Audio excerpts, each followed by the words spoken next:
Okay, next topic, final topic. And it's the one that Jamie's been most looking forward to because he loves award shows. He can't get enough of award shows. He loves to sing the praises of award shows. He loves the arguments that come out of it. He just embraces my game's better than your game sort of conversations. He lives for this, everybody.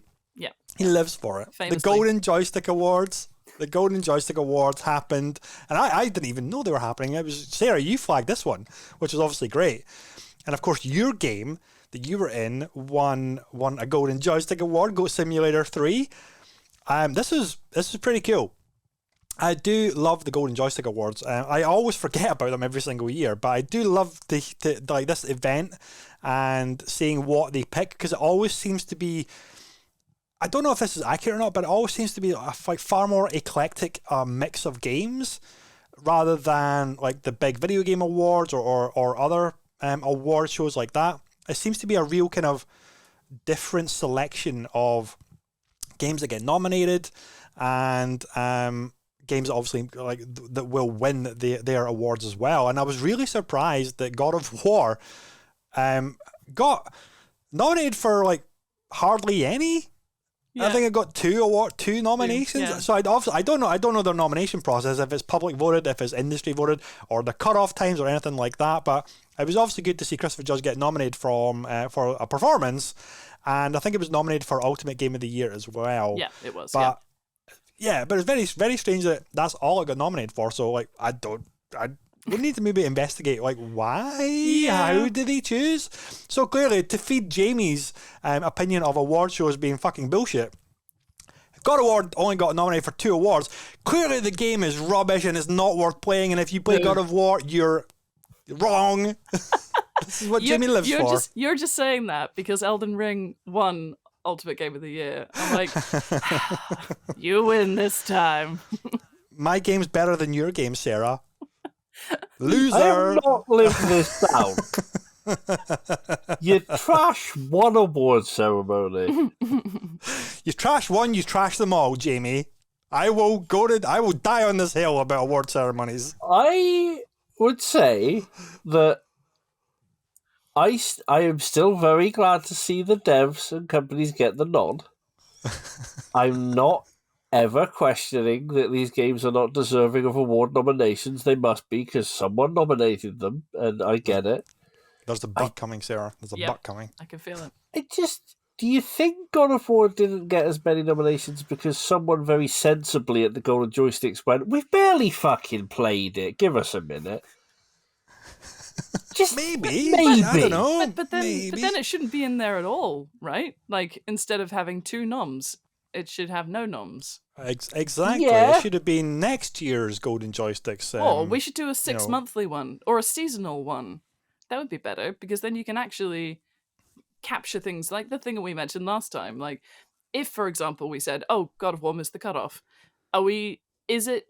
I think it is, but is it going to be a big enough game that it will overshadow everything for the next 12 months? Who knows? Probably. Yeah. Maybe it might do for me, but it probably won't for other people because we've got Callisto Protocol coming out. We've got I've just forgotten. Everything's fallen out of my head. But that in particular is the thing I'm next looking forward to. Mm-hmm. But we could do it if we did it. Let's just redo the whole thing. Every 6 months, every 3 months. The more frequently we do it, the more we get to capture more things, the more diverse it will be. Or we should just can it all together, right, Jamie? Look, I don't hate them. I feel I should clarify my position on award ceremony. I'm always glad to see the devs get some love because they deserve it, right? Unless it's 343. But no, I've forgiven them. Halo Infinite's amazing. I'm always glad to see the devs get some love. I always. And like I said, it's not the fact that I'm questioning the validity of the nominations that get given to the games per se, because God of War was always going to end up as a Game of the Year nomination. Always. There was too much love for the franchise, for the series, everything that we saw, like the graphics alone, like the way it looks. And we knew that anyway, so that was always going to be an exceptional example of what you can do with a game. But it still could have come out and been crap. It was never going to happen. Let's face it. But it could have. So having that as Game of the Year before the year's actually done, and before we've seen everything coming out in the NO and playing it, I'm just saying it's technically inaccurate. Sure, which frustrates me. I know that frustrates me as well, because there's other games like that Rick and Morty shooter whose name I've completely forgotten. That's High coming Life. out. Oh High Life, yeah, thank you. That's still to come out. Obviously, Dark Tide could be multiplayer game of the year. We have no idea. That's coming out at the end of this month. I've Callisto Protocol is still. It. Shut up. Just shut your face. Just I don't care. Like, you're making me jealous. You're in Sweden and you're making me jealous about playing Dark Tide. And like Callisto Protocol is still the one I'm most kind of, I think, looking forward to for the game, the big games this year, apart from Elden Ring was at the beginning of the year, because that looks like it's a proper next generation forward looking video game for survival horror. It looks incredible. So I'm still hugely looking forward to that. And if that doesn't get any recognition at all, I'll be as bitter and black hearted as Jamie. You know? I'm going to I'll grow out my beard. I'll start wearing caps, and I'll just be fucking bitter all the time. That's what it is. All the hair and the hat is actually to keep all the anger in. It's like a compression tactic, because otherwise I will just explode with incandescent rage. That's smart. That's smart. I like that. You should put together a little rule book for how to contain your rage. Mm-hmm. How to be angry and somehow survive. Yeah, a survival guide for rage containment. Yeah. Yeah. No, like I said, it's more the fact that there are games that miss out more than games get nominated ahead of schedule. Yeah. That's the thing. It's like you said, there's so much that should get some love and isn't going to this year. Mm-hmm. And because of the way the games industry works, and there are so many games coming out, like High Life is one. I'm hugely excited for High Life because I love Rick and Morty. I've just been watching Solar Opposites by Justin Roiland, and that's hilarious. It's so good. And that style of humor is brilliant. And this game looks like it's just that. It's absolutely. It's got that sort of almost improvised style to the dialogue, and very, very funny. I'm already sold. Like that game is already up there for me. It would have to do terrible things to drop any lower. And so I'm looking forward to that. But that will not get near Game of the Year, or not even Game of the Year. That will not get near best. Comedy dialogue or anything and it probably won't next year, because that could come out and be brilliant, but there's an entire year, and something that comes out closer can overshadow it. And I was like, that just seems harsh to me, to the amount of work put in by the people making that game. So that's why we just like to drag you over the coals about it. It's funny for us. We understand. We're all of the same opinion, but it's just easy to just make you the dick about it. And I'm happy to be the dick. I reiterate just because I've served my time pissing off entire gaming communities and suffering for it. I don't want to do it again. The death threats got a bit much from the One Direction fans, and I just want to make sure that everyone's very happy now. I will say though, it was fantastic to see Return to Monkey Island get a nomination for storytelling. That's pretty fantastic. For Rod Gilbert, isn't it? Is the creative director and the maker of? Is it Rod Gilbert? Yes. Have I got the name totally wrong? Gilbert. Ron Gilbert. Sorry, not Rod Gilbert. I think it's Ron Gilbert. Now, I'm doubting that now. Oh yeah, God, jeez, it's too early. And Horizon Forbidden West actually won that category, which is pretty cool. But yeah, there's a lot of. I mean, we're not going to go through every single one. You can check it out online. It's on the GamesRadar.com website under Golden Joystick Awards. You can see exactly. But again, Studio of the Year, Row 7 got nominated for that, and I was hugely happy about that, because Row 7 obviously released Rollerdrome this year, which is fantastic. And Sarah may have a few words to talk about that. I'll ask her about that in a second.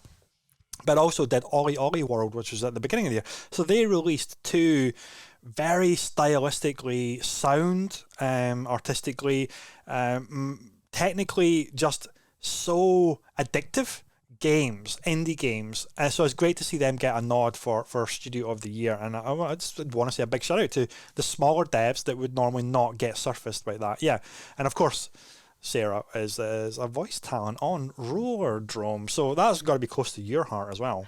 Well, yeah, I did that. Yeah, do we all remember that thing that I did? Funnily enough. Yeah, we don't talk about it all the time, do we? No, I love the guys at Roll7. I'm so excited for them being nominated. They've actually been nominated for loads of stuff across different award platform systems. I don't know what you call them.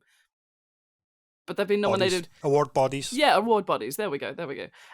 Yeah, and so I have a couple of the devs like in my WhatsApp, and every now and again they're like, "Oh, we've been nominated for this." If it's a public vote, then I'm like, "Yeah, I'm going in there and I'm voting for them." It's so cool. I don't know if I've seen much for Rollerdrome specifically, but them as a company have been nominated for quite a few things, and Ollie Ollie World specifically as well. I'm like, yes, absolutely, I'll go on there, I'll support them. And it sounds like off the back of Rollerdrome being so successful, their next I think they had a project or an idea lined up, and now they're able to sort of build their team a little bit bigger, maybe split, maybe do a couple of different projects. So I'm super excited to see what they come up with next, whether it will be another sports-based thing, because that would be quite cool. They're kind of carving a niche. You know, they did skateboarding, they did roller skating, so maybe they'll do... Yeah. I don't know. Polo. I was going to say lacrosse or something like that. Shinty, Jamie, Shinty. Oh, Shinty, I should have gone Shinty. What is Shinty? Shinty is a Gaelic sport. It's mostly in Ireland, but Scots used to play it as well. It's like hockey, but it's incredibly brutal, or can be incredibly brutal. It's like a cricket ball with a field hockey stick, and you have to knock the cricket ball through rugby posts at the other end of the field. Oh. And if you get hit by the cricket ball, you got to be tough to take the blow. To watch it is incredibly brutal, and I'm like, oh my god, what if somebody gets scalped by a hockey stick? And I'm pretty sure they do. So it's a tough old sport. Very injuries. Very very old tradition sport, goes back a long way. Well, maybe I'll YouTube it, watch some of it. Yeah. It's an interesting notion, though. There are some interesting sports, random sports. You know what you want? You want, and someone like the guys at Roll 7 would do well. You want a what the fuck Olympics with just like sports. Like you can have petanque. Anyone play petanque? Old Dawson sport. That's a good one. Okay. Petanque's great. Table skittles. Like, there's loads of weird shit. So you have that in the Olympics, but that would be great. Yeah, I'd buy that game. Yeah. It'd be like Mario and Sonic, but with absolutely bizarre, strange stuff and no mascots. Like beer pong, but the ping pong ball would explode on a countdown timer if you don't throw it in time. Yeah, love that. Oh, damn, yeah. That sounds epic. Yeah. I'll play that for real. just give me a crate of Fosters and a hand grenade. Let's go.